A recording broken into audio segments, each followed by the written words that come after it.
इस क्वेश्चन बोला है कि N2 और O2 को हम मोनो आयन में कन्वर्ट कर रहे हैं, यानी N2 माइनस से O2 माइनस कन्वर्ट कर रहे हैं, तो कौन सा स्टेटमेंट रॉन्ग होगा? तो ध्यान देना, N2 जब जाएगा N2 माइनस में तो टोटल इलेक्ट्रॉन जो होगा 14 से हो जाएगा 15।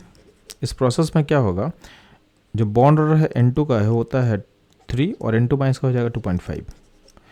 आपका जो नेचर है इसका N2 का होता है डायमैटिक और N2 प्लस हो जाएगा पैरामैटिक, विथ अनपेल्ड इलेक्ट्रॉन क्या होगा 1 हो जाएगा।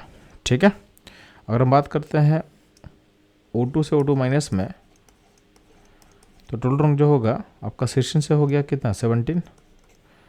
तो बॉन्ड जो होता है O2 का होता है 2 एंड O2 माइनस का हो जाएगा 1.5।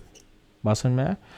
O2 भी क्या होता है पैरामैटिक, O2 एक्सेप्शन होता है, O2 मॉलिक्यूल में क्या होता है 2 अनपेल्ड इलेक्ट्रॉन होगा, ये भी होता है पैरामैटिक और ये भी O2 माइनस भी हो जाएगा पैरामैटिक।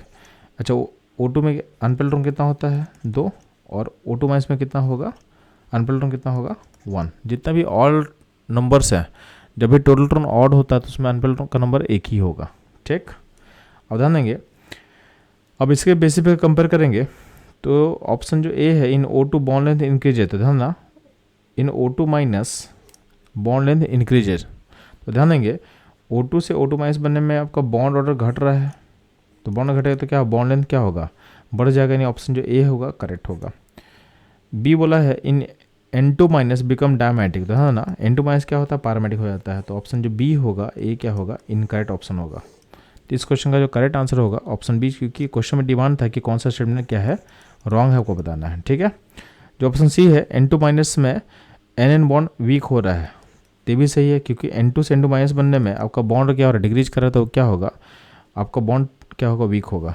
इन O2 minus the O bond order decrease है, तो ये भी सही है, O2 से O2 माइनस जब जाते हो तो बॉन्ड क्या होता है डिक्रीज कर रहा है, तो ये भी क्या होगा सही होगा। तो अल्टीमेटली आपका जो क्वेश्चन बोला गया था कि कौन सा रॉन्ग स्टेटमेंट होगा, तो रॉन्ग स्टेटमेंट कौन होगा ऑप्शन बी।